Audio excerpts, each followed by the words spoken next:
pode continuar?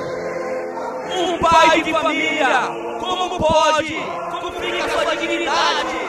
Como pode colocar 3 refeições por dia?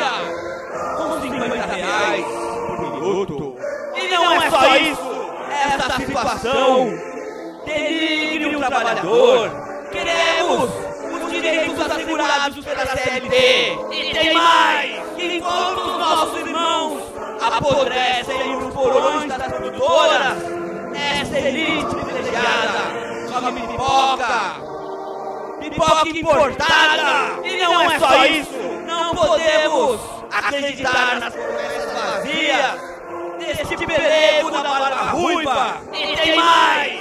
Companheiros, a Assembleia decidiu por unanimidade.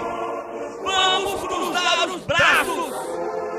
Este é o momento da greve já. E não é só isso.